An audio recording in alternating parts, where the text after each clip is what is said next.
je suis Anne Clément, je suis directrice de la ZABRE et je vous souhaite la bienvenue à ce café, à la découverte du projet Centipède. En 2 mots, je vais vous expliquer ce que c'est qu'un café ZABRE, ça fera venir les derniers participants. Ce sont des courtes séquences de présentation et d'échange pour découvrir un outil développé par la communauté scientifique, pour partager les résultats d'un projet de recherche, pour échanger sur leur rapport pour la gestion des cours d'eau et de leur territoire. Donc, c'est des cafés qui sont ouverts aux scientifiques, aux gestionnaires des bassins versants, dont ceux du Rhône, les bureaux d'études et tous nos partenaires. Ce café, il est organisé par la ZABRE et par le GREI. Alors, la ZABRE, au vu du public, tout le monde ne connaît pas ni le GREI, donc j'en dis 2 mots. La ZABRE, c'est un réseau de chercheurs pluridisciplinaires qui travaillent sur le bassin versant du Rhône et qui essaie d'apporter des outils d'aide à la décision pour la gestion. Le GREI, c'est une association dont la vocation est d'accompagner le transfert des résultats produits par les scientifiques aux acteurs de l'eau. Ce café, il a le soutien de l'Agence de l'eau, d'EDF et de la CNR, qui sont les partenaires réguliers, en tout cas pour ce type d'événement, de la ZABRE et du GREI. Alors, pour construire ce premier café, nous avons construit ce café avec Julien Ancelin, qui est ingénieur d'études, administrateur système à INRAE, en Nouvelle-Aquitaine, et qui va tout vous dire sur le réseau Centipède. Nous avons construit aussi ce café avec Wilfried Heinz, ingénieur agro dans l'unité d'IMAFOR d'INRAE Toulouse, et Christelle Michel, qui est ingénieur d'études à l'ENS de Lyon, qui est un des laboratoires de la ZABRE, qui vont vous faire 2 retours utilisateurs, retours d'expérience utilisateurs de ce réseau Centipède. Voilà. Vous avez vu au démarrage, nous enregistrons les interventions. Par contre, nous n'enregistrons pas les temps d'échange pour permettre pour que ce soit plus cool. Voilà. Pour information, 120 personnes, on va voir combien on est, mais 120 personnes se sont inscrites à ce café. C'est des gens de la communauté de l'eau et des milieux aquatiques de la région Auvergne-Rhône-Alpes, du bassin du Rhône et plus généralement de France. Il y a même un Québécois, quelqu'un qui vient d'Angleterre, quelqu'un qui vient du Maroc. Donc voilà, comme dit Julien, on commence à intéresser avec notre projet, donc on voit des participants arriver. Plusieurs d'entre vous ont formulé des questions, quand vous êtes inscrits, ont formulé des questions qui ont été transmises aux intervenants, donc notamment à Julien qui, dans sa présentation, a bien en tête ces différentes questions qui sont posées ou qui vont nous servir à nous pour animer ensuite les échanges. Donc, ce qu'on vous propose de faire, c'est on va entendre Julien Ancelin et après ensuite avoir des retours d'expérience utilisateurs. Si vous avez des questions, vous le mettez dans le chat. Et après ces 3 interventions, nous lancerons les échanges et on utilisera le chat pour animer ce temps d'échange. Voilà, je crois que je vous ai tout dit. Si la présentation que Julien va vous faire, elle est en ligne en fait, donc vous voyez dans le chat qu'elle est en ligne. Julien l'a mis en PDF et le lien dans Julien Ancelin, jtube.io, voilà notamment. Voilà, écoutez, je vous souhaite un bon café ZABRE et Julien, je te laisse la parole. Ok, merci beaucoup.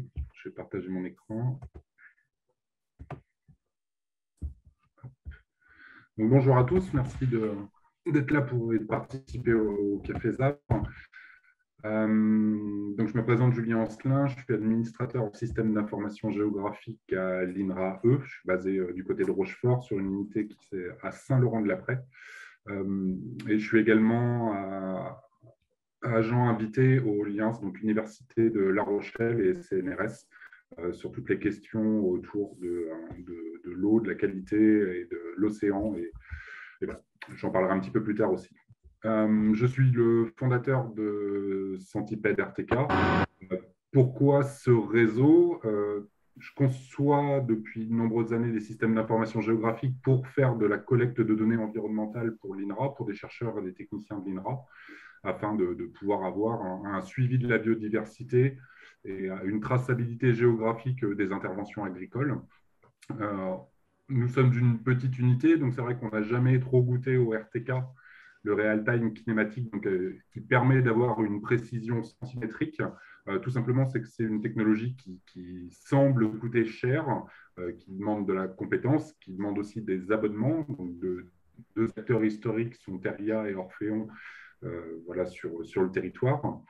Donc, c'est quelque chose qui ne semble pas accessible et donc, voilà, on passe à côté assez facilement, mais ce qui permet vraiment d'avoir des niveaux de précision importants pour tout ce qui est relevé, suivi, autoguidage et traçabilité de ces relevés. Parallèlement, j'étais, parce que je ne suis plus depuis un an, mais j'étais agriculteur. Hein, donc là, ce que vous pouvez voir en photo, c'est une parcelle de mon exploitation agricole. Pour des soucis pareil de traçabilité, parce que je faisais de l'agriculture de conservation, j'avais besoin d'avoir un autoguidage précis au centimètre aussi, parce qu'on arrivait à se perdre dans les champs.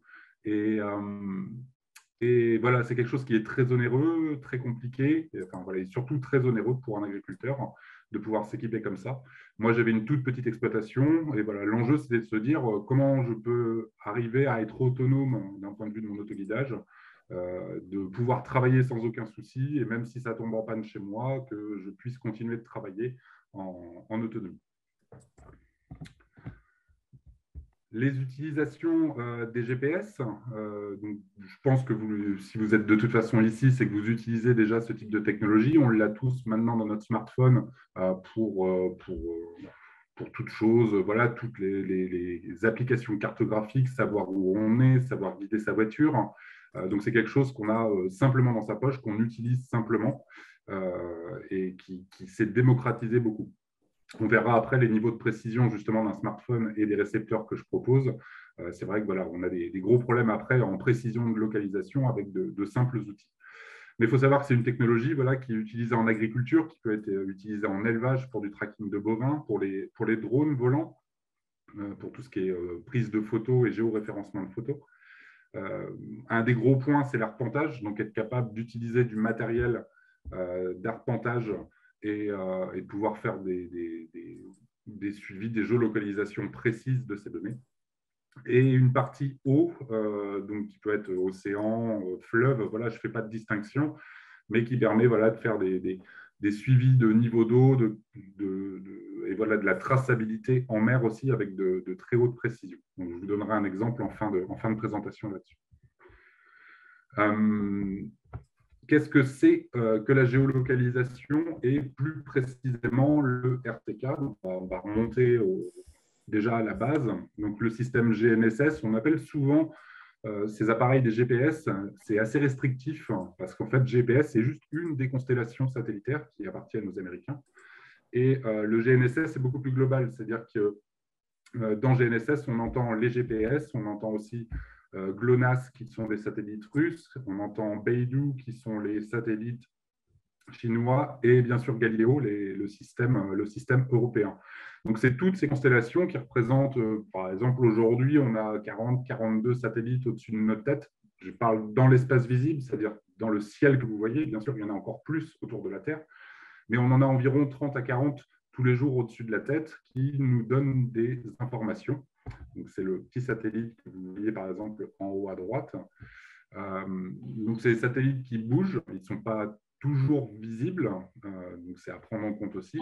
Et ces satellites-là envoient un message vers la Terre qui est horodaté, c'est-à-dire qu'on connaît l'heure de départ et la petite personne qui est au sol va recevoir ce signal satellitaire, va connaître l'heure d'arrivée et vu que c'est une fréquence, on connaît sa longueur d'onde, donc on est capable de connaître une distance par rapport au satellite. Une fois qu'on a 2, 3 et 4 sur tout le satellite, on commence à avoir une position par triangulation, donc on sait où on est. Cette position, c'est la première barre en haut, GNSS, on est précis entre 3 et 5 mètres. Pourquoi on n'a pas une précision? Ouais. Oui. Il y a un problème, excusez-moi, je n'ai pas entendu. C'est bon, tout va bien. Ok, il faut couper les micros pour ceux qui… Voilà, merci. Donc ces satellites, oui, dans un monde idéal, ben, on serait précis au centimètre près partout grâce à ces satellites-là. Mais il y a deux choses qui viennent perturber ces signaux. C'est premièrement les éléments qui se passent dans la ionosphère, c'est-à-dire bien au-dessus de nous, entre les satellites et la courbe terrestre, qui va donc la ionosphère, c'est principalement les vents solaires qui vont avoir une influence, donc tout ce qui est radiation solaire, donc qui va avoir tendance à ralentir le signal et donc avoir des erreurs en fait qui sont liées au temps de lecture de ce signal. Et quelque chose de très important, c'est tout ce qui se passe dans la troposphère, c'est-à-dire tout ce que vous avez au-dessus de la tête avant l'espace et qui contient des vapeurs d'eau, donc des nuages, des systèmes dépressionnaires, et qui, lui aussi, va avoir une grosse influence sur la qualité de réception. D'autant plus que ce qui se passe dans la troposphère est très dépendant de la zone où vous êtes. Si vous êtes à 20, 30 ou 40 km, vous n'allez pas forcément avoir les mêmes conditions météo qu'à un autre endroit, et donc vous aurez des corrections différentes. Donc voilà, c'est ce qui fait qu'on est sur une précision de 3 à 5 mètres et qu'en plus, on n'a pas de répétabilité. C'est-à-dire que si on essaye de revenir 6 mois ou même quelques heures après pour retrouver exactement le même point, eh ben, c'est quasiment impossible. On a une déviance d'environ 20 cm par heure et donc on est obligé de faire des recalages réguliers pour pouvoir faire ça. Donc c'est bien pour certaines applications. On n'est pas bien sûr obligé d'avoir du RTK pour tout faire. C'est quelque chose d'assez important, ça, c'est que plus vous allez monter en technologie, plus vous allez avoir besoin d'atteindre du centimètre, plus il va vous falloir de la technologie, plus il va falloir de la connectivité. Donc, c'est plus compliqué. C'est un peu la différence entre conduire une 2 chevaux et conduire une Ferrari. C'est-à-dire que, certes, il y a un volant, un moteur, ça se conduit pareil, mais vous avez beaucoup plus de technologie autour. Certes, ça va être très précis, très rapide, mais ça demande un savoir-faire pour être capable de conduire ce genre de véhicule. Ce n'est pas très compliqué, mais voilà, faut avoir toutes les billes pour pouvoir le faire. Un système de précision donc, légèrement au-dessus, donc 3 à 5 mètres pour descendre autour de 50 cm à 1 mètre, c'est d'utiliser des stations au sol pour avoir un système DGNSS. Donc, le système DGNSS, pas mal d'antennes sont déjà équipées de ce système différentiel. Cette correction est envoyée à des satellites et on la reçoit par des satellites, donc, ce qui nous permet d'avoir un début de précision, mais c'est pareil, on n'aura pas de répétabilité dans le temps, même si vous essayez de revenir encore une fois à un point que vous avez noté, vous n'arriverez jamais à retomber exactement au même endroit. En sachant que voilà, 50 cm à 1,50 m, c'est dans une zone sans problème de masque, c'est-à-dire pas d'arbres à côté, pas de bâtiment, vraiment dans une zone très, très vide.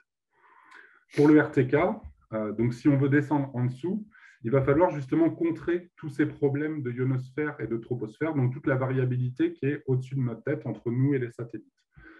Pour ce faire, on va installer ce qu'on appelle une base. Donc vous allez entendre pendant toute la présentation deux termes qui sont la base et le rover. La base sera un système GNSS installé à un endroit fixe qui regarde les satellites 24 heures sur 24 et qui connaît sa position calculée, que l'on calcule au millimètre près. Donc en fait, on installe ni plus ni moins une antenne GPS de ce type avec un récepteur sur un bâtiment, enfin du moins sur une zone dégagée.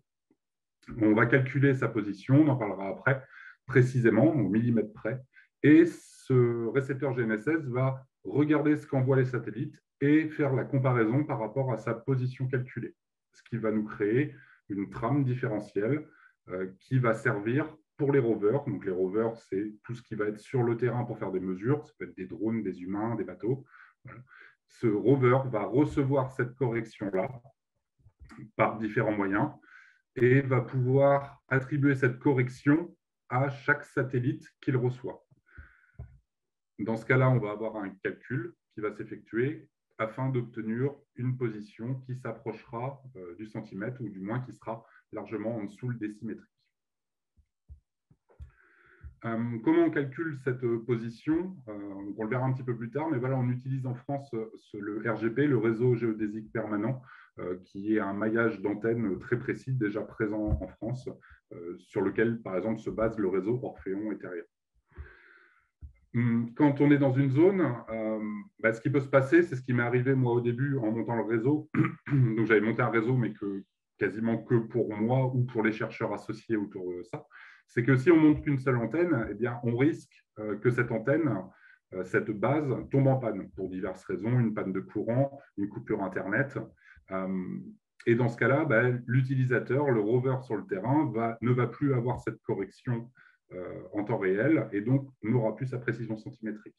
D'où l'idée de mettre en place un réseau avec différentes antennes qui ont des surfaces de recouvrement et qui permet de nous dire si la base numéro 1 tombe pour X raison, eh bien, je passe sur la base numéro 2 et vu qu'elles ont le même système de calcul de leurs coordonnées, donc on est exactement sur le même référentiel, on gardera notre précision centimétrique et on se retrouvera exactement au même endroit avec notre rover. Donc voilà, c'était la conception de pouvoir mettre plusieurs bases entre elles et de les faire communiquer ensemble. Toutes ces bases envoient leurs données à ce qu'on appelle un N-trip caster. Je vous expliquerai un petit peu après. C'est ni plus ni moins que quand vous allumez votre radio dans votre voiture, je vais toujours prendre l'exemple de la voiture, vous changez de station et vous entendez des radios différentes. Là, c'est exactement le même principe. Vous vous connectez au caster et vous choisissez sur quelle base vous allez écouter. Et donc, vous allez vous connecter soit sur la base numéro 1, soit sur la base numéro 2 et recevoir cette trame de correction en fonction de où vous êtes connecté. Sur le dessin, vous voyez qu'il y a un rayon de 50 km. C'est le rayon maximum de couverture. Non pas qu'on ne reçoit pas les signaux, mais ils ont une validité de distance. Tout simplement, c'est que par rapport à la littérature, nous savons que nous perdons 1 ppm, c'est-à-dire 1 cm tous les 10 km en résolution. Plus vous êtes près d'une base, plus vous aurez une résolution importante. Donc, ça veut dire si je commence à me connecter à une base qui est à 50 km de moi, vous allez avoir une variabilité allant jusqu'à 5 cm en planimétrie. Donc, voilà pour les bases du RTK. Le système centipède, qu'est-ce qu'il vient apporter là-dedans? Si on fait une visualisation un peu de l'environnement matériel et données au niveau GNSS et RTK, donc nous avons les fournisseurs de signaux, je vous ai expliqué, GPS, GLONASS, Galileo et Beidou, qui, eux, envoient leurs données en open access direction la Terre. Donc, vous pouvez utiliser n'importe quel récepteur, vous recevrez de toute façon ces données satellitaires librement et gratuitement. Si vous avez besoin de correction, c'est-à-dire de base de station de correction, dans ce cas-là, vous allez avoir des systèmes qui sont souvent payants, comme Orphéon et Theria. Idem pour les fournisseurs de machines et les fournisseurs de matériel. Alors, matériel, j'entends surtout les puces qui nous permettent de décoder les signaux des GPS et les rendre lisibles.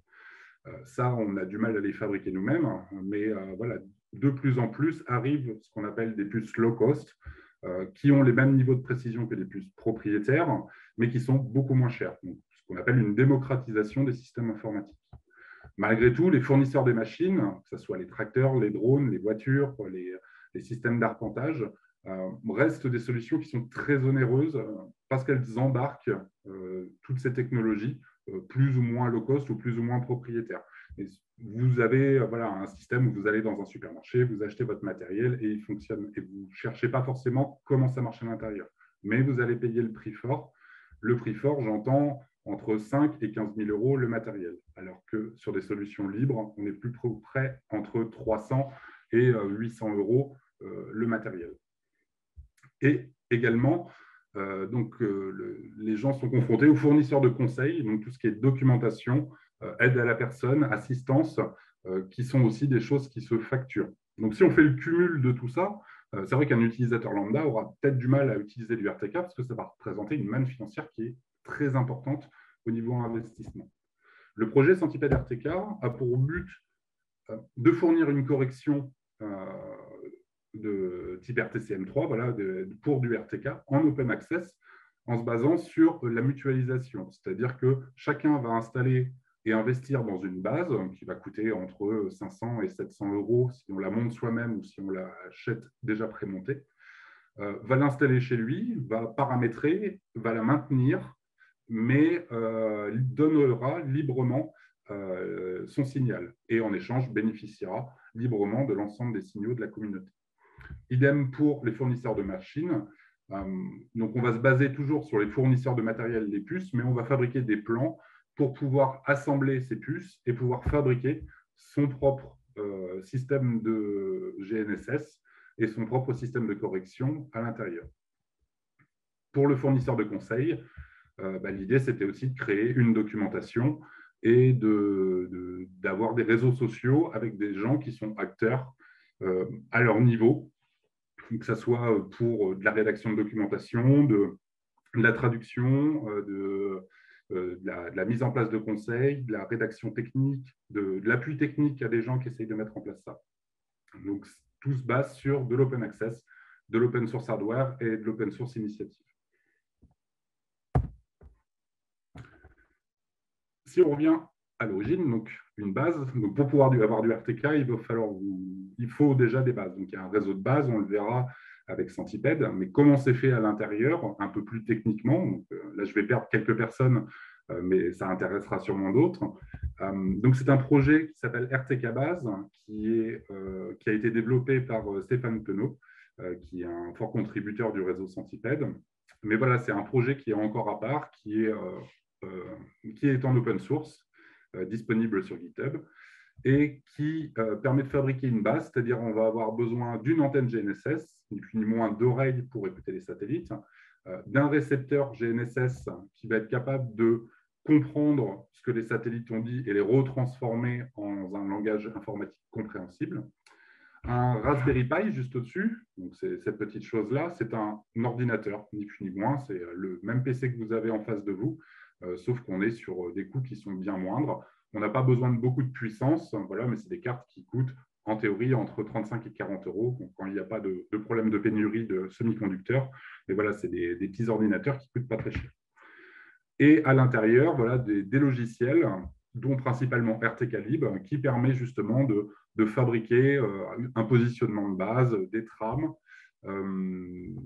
et surtout, voilà, depuis 2 ans, le travail autour d'une interface web pour que l'appropriation, l'installation et le paramétrage soient le plus simple possible et que tout un chacun puisse installer une base chez lui sans avoir de compétences techniques ou trop importantes en RTK.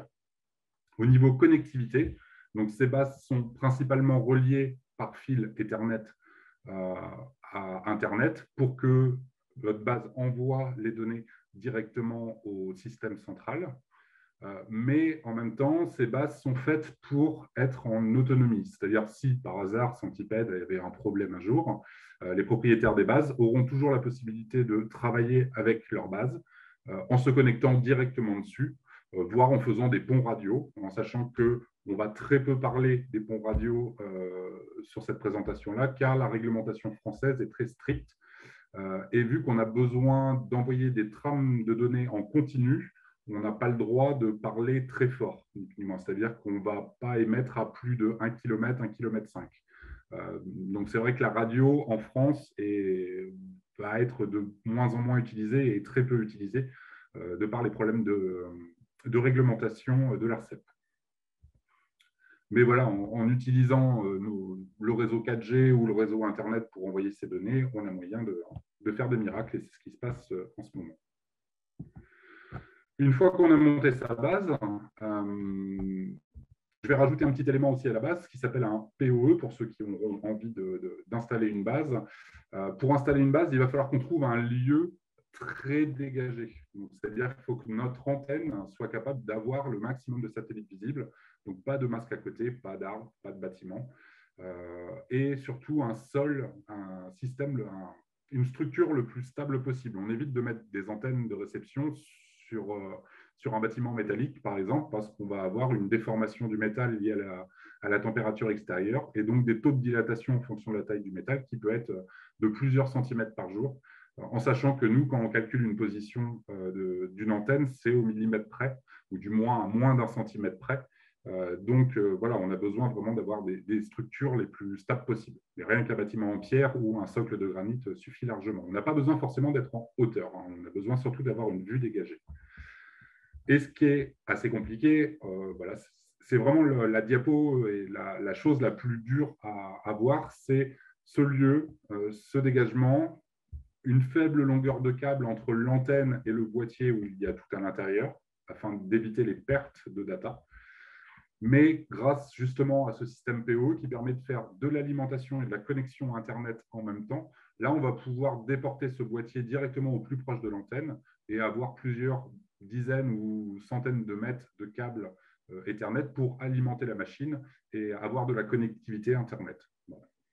Donc, tout ça est disponible, bien sûr, au niveau de la documentation pour ceux qui ont envie de rentrer plus dedans.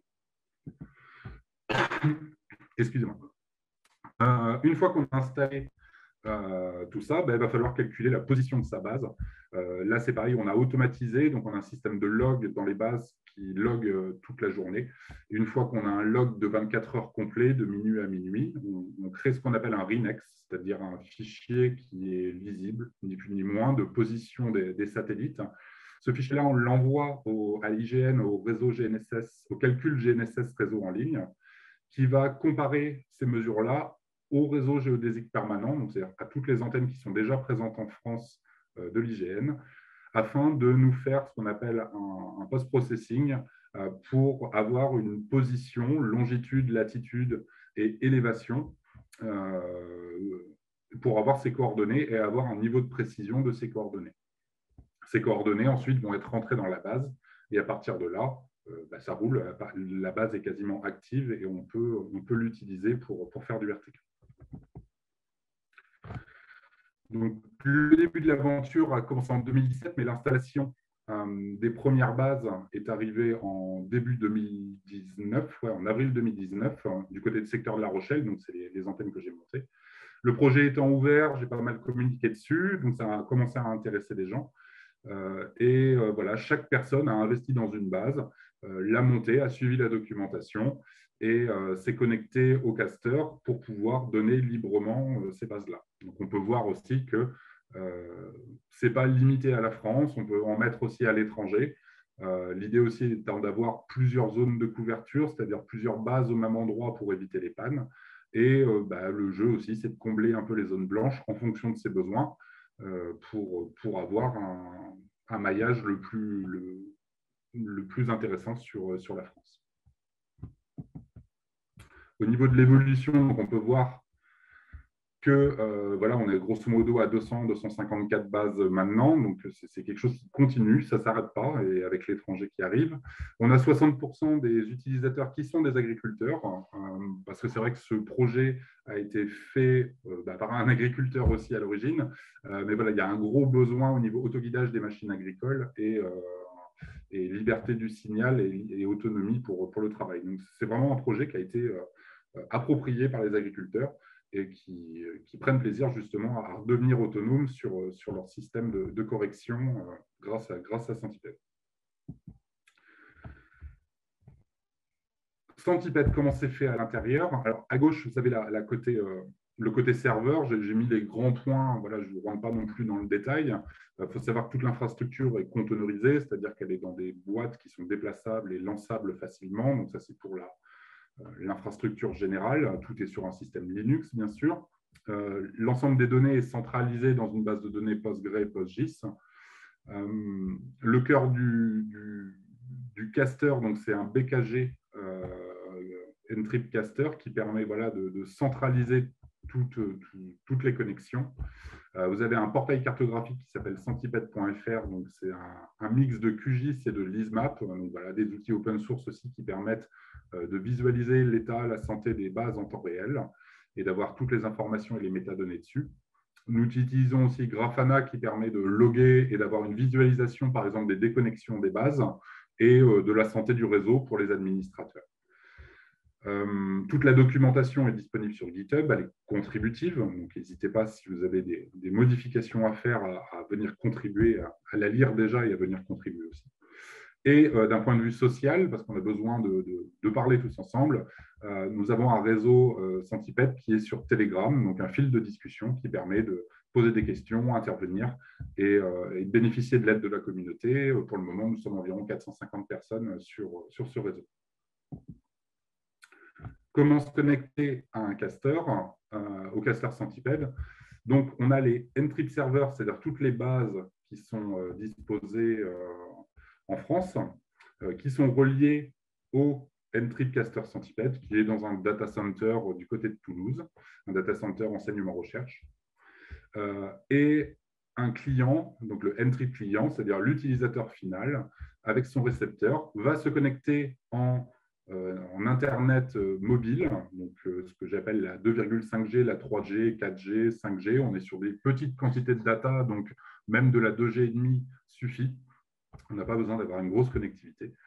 Et les modalités pour pouvoir se connecter, c'est d'avoir l'adresse. Donc, l'adresse, c'est castercentipede.fr. Sur le port 2101, c'est tous les casters de France et à l'étranger diffusent sur ce type de port.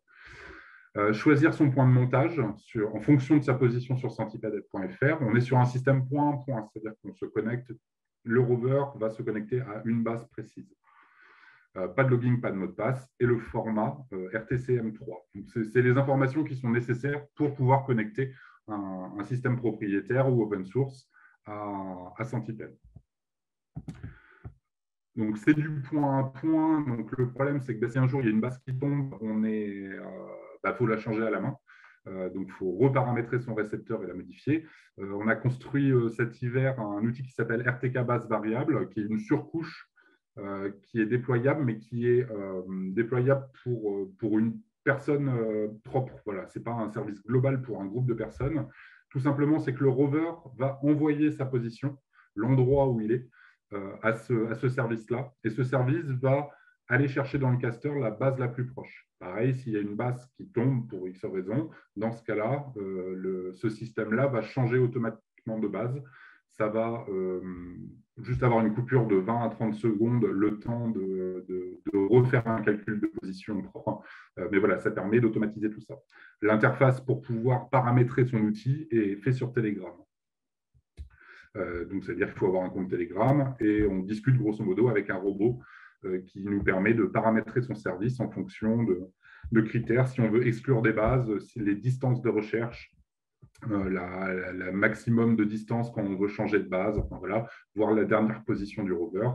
Voilà. Donc, c'est quelque chose, voilà, ce n'est pas un service qui sera proposé sur Centipede, mais voilà, il faut savoir que le code existe, il est utilisable sur n'importe quel serveur chez vous ou ordinateur pour créer son propre service.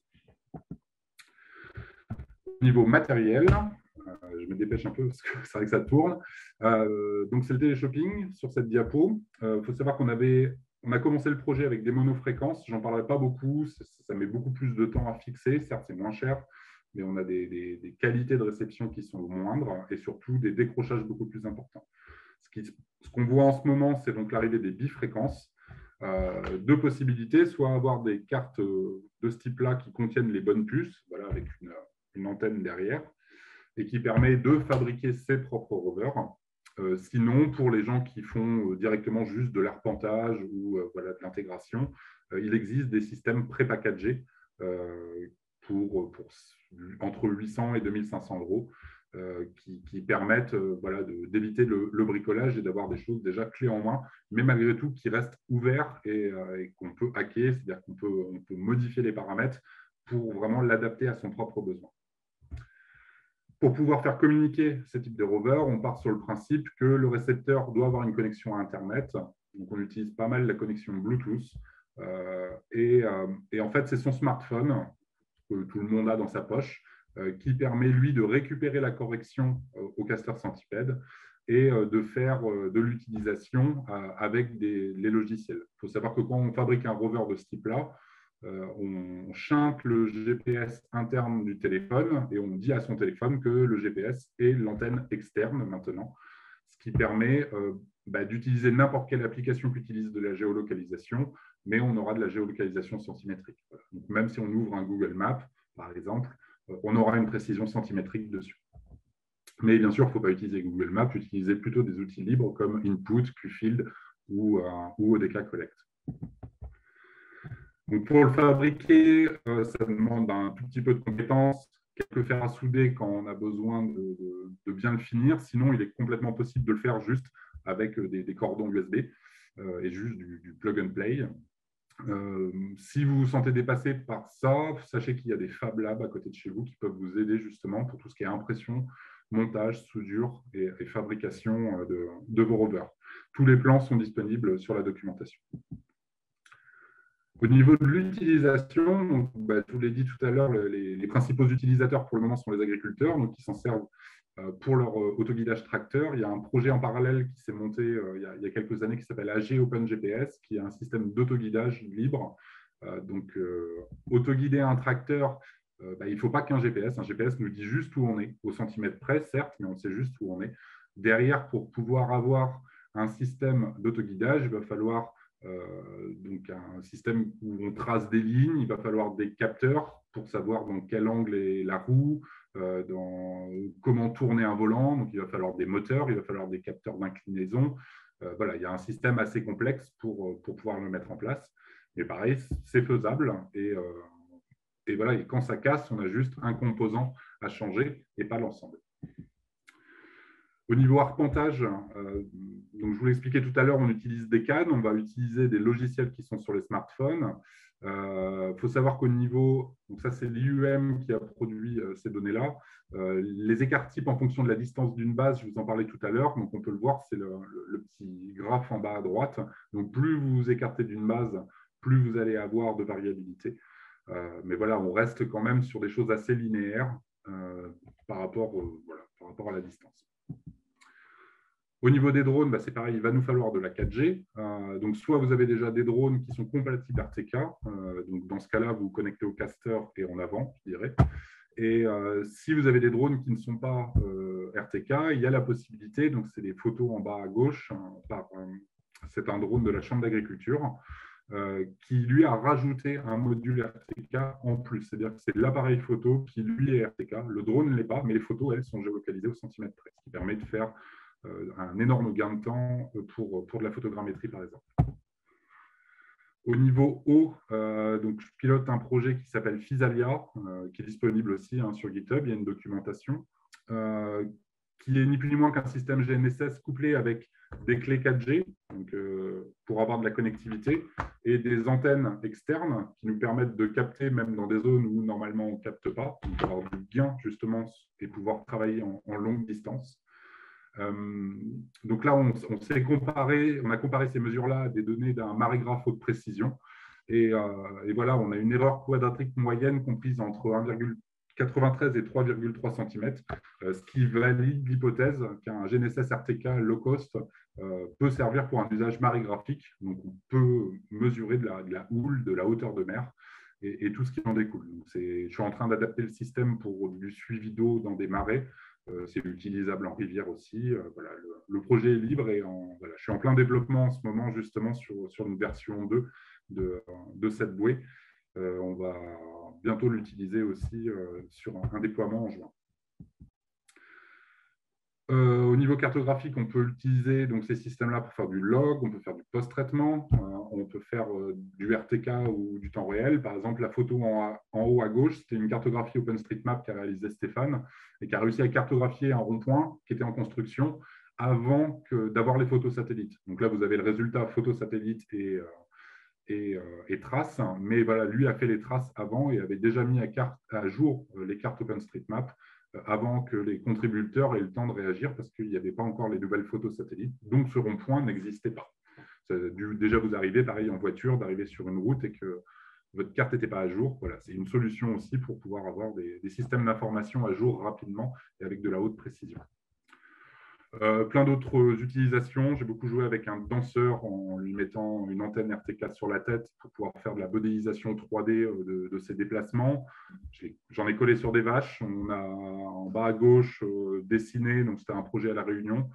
C'était le projet du début du projet Physalia, justement le projet Bouée, où on a cartographié un dessin sur une table avec un GPS centimétrique. Donc on avait sa trace en 3 dimensions. Voilà, on l'utilise en bateau aussi, différentes choses. Il va falloir conclure. Voilà, j'en ai fini. Je vous remercie. Si vous avez des questions, n'hésitez pas. Merci beaucoup, Julien, pour cette présentation. Et je propose de passer tout de suite à retour d'expérience utilisateur. Donc, Wilfried.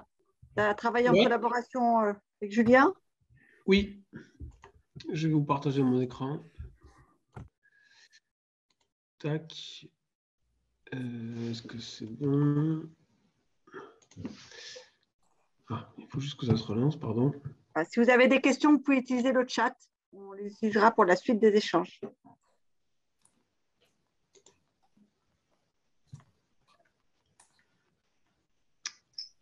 Vous allez me dire si c'est bon, ça se Ça va charge. arriver, ça arrive, ça arrive.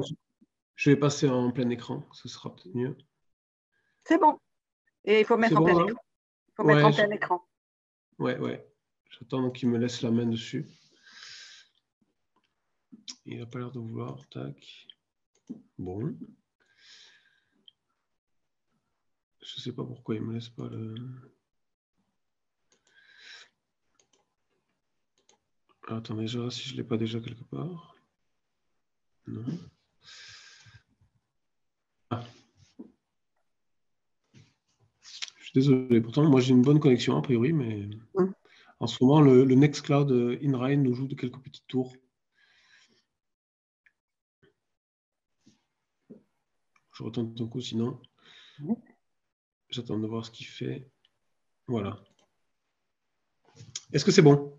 Oui, tout à fait, c'est bon, parfait. Ok, bon, désolé. Moi, je vais essayer de faire rapidement. Hein. Je vais vous faire un petit retour utilisateur, en fait, sur le système Centipede dans le cadre de recherche en écologie dans une UMR, donc à Dinafor à Toulouse, où je travaille.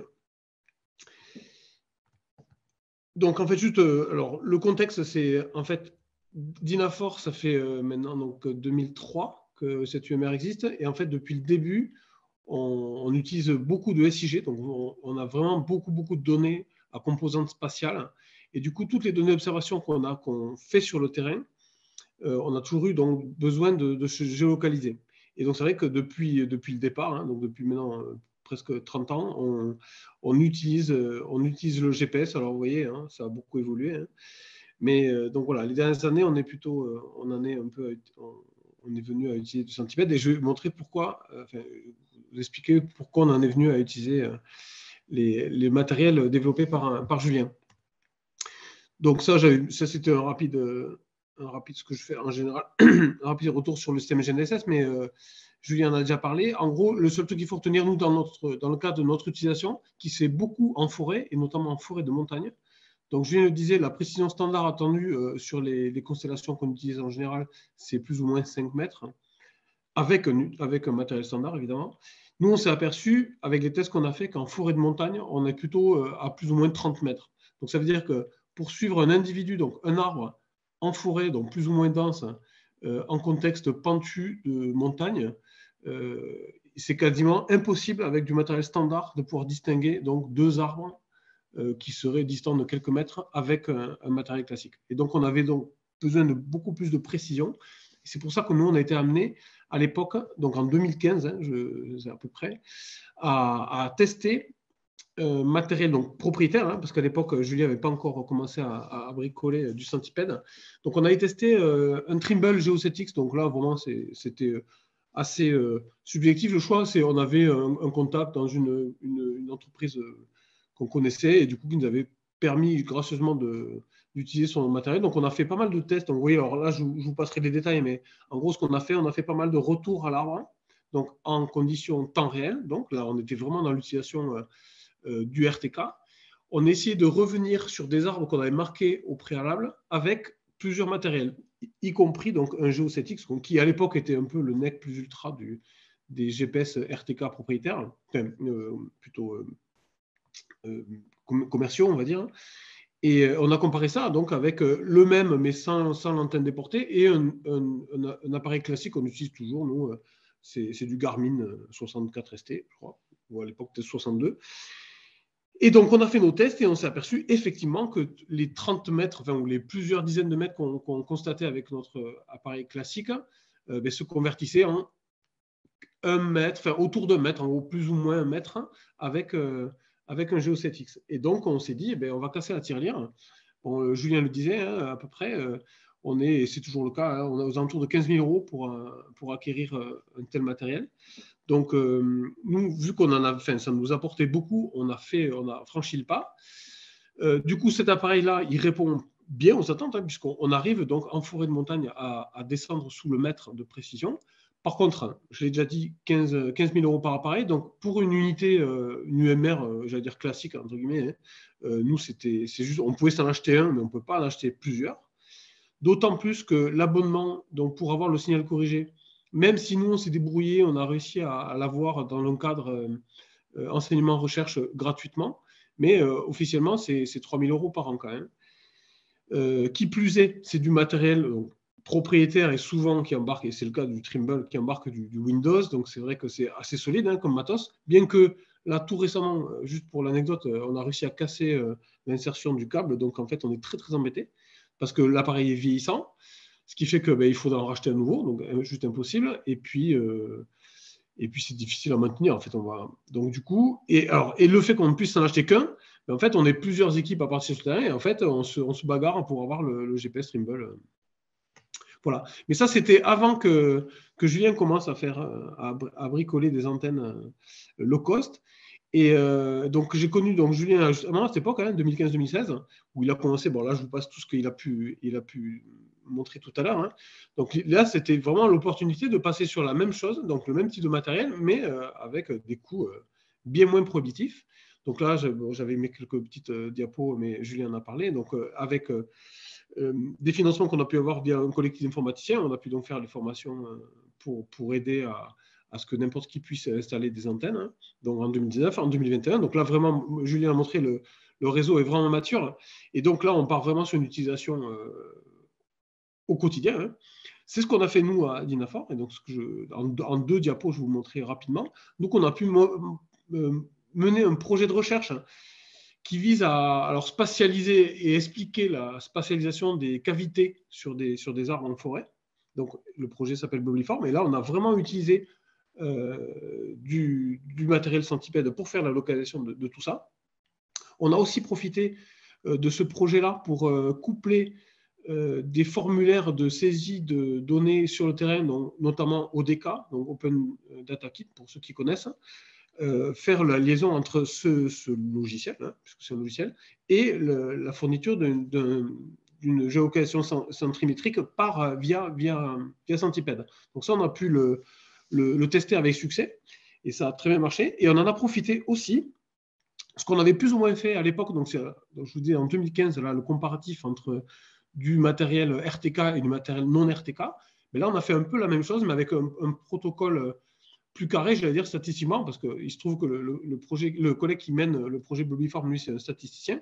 Donc, il nous a concocté un truc aux petits oignons là, pour évaluer vraiment de manière fiable la différence potentielle hein, qu'il y a entre du centipède et du Theria. Donc, Theria au sens, signal propriétaire. Et en fait, on a réussi à montrer, alors en fait, c'est un papier qui est en cours de soumission, là. Donc, pour l'instant, c'est pas encore, mais ça ne saurait tarder. Et dans lequel on a montré, donc, du coup, et alors, on ne s'y attendait pas, en fait. On savait que ça marchait très bien, on pensait être à peu près équivalent. Et en fait, la conclusion, c'est même que Centipede est plus précis, globalement, que d'une solution Trimble, ou Theria. Donc, en fait, ce qui est très intéressant pour un utilisateur potentiel, c'est de la même manière que Julien a montré que l'utilisation de ces bouées sont statistiquement valables pour les marégraphes. Nous, c'est la même chose. En gros, ce qu'on a pu faire à l'époque avec du matériel propriétaire, on peut faire exactement la même chose, sinon mieux, avec du matériel Centipede. Donc, du coup, ça ouvre plein de perspectives, hein, parce que l'impact de l'utilisation de Centipede dans mon labo, c'est déjà essentiellement économique, et ce qui est énorme pour nous, hein, ce que je vous disais tout à l'heure, c'est que les coûts, on les divise quasiment par 30, c'est-à-dire que plutôt que d'avoir un matériel qu'on va essayer de garder le plus longtemps possible parce qu'il est très cher et qu'en plus on ne peut pas se partager, ben en fait on peut se permettre d'acheter au moins 4 ou 5 terminaux, y compris en plus, alors vous l'avez vu, hein, l'intérêt d'utiliser Centipede, c'est aussi de pouvoir recycler, entre guillemets, des terminaux mobiles type smartphone ou tablette, hein. On n'a pas besoin d'interface graphique, enfin, on n'a pas un appareil qui embarque ça, donc c'est plutôt pas mal. Et le matériel également est réparable. Et en termes d'organisation, Mais du coup, ce que je disais, on a plus de matériel dispo.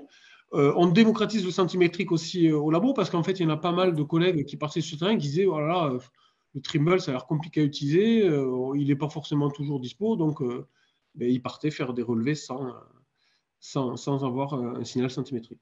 Donc voilà, donc nous vraiment, le retour il est extrêmement positif. Moi j'échange pas mal avec Julien, on espère pouvoir développer d'autres choses, notamment l'utilisation de la radio, parce qu'un des points négatifs, par contre, c'est voilà, les zones blanches, et notamment en montagne, zones blanches 4G, qui font que, en fait, on ne peut pas capter le signal centipède.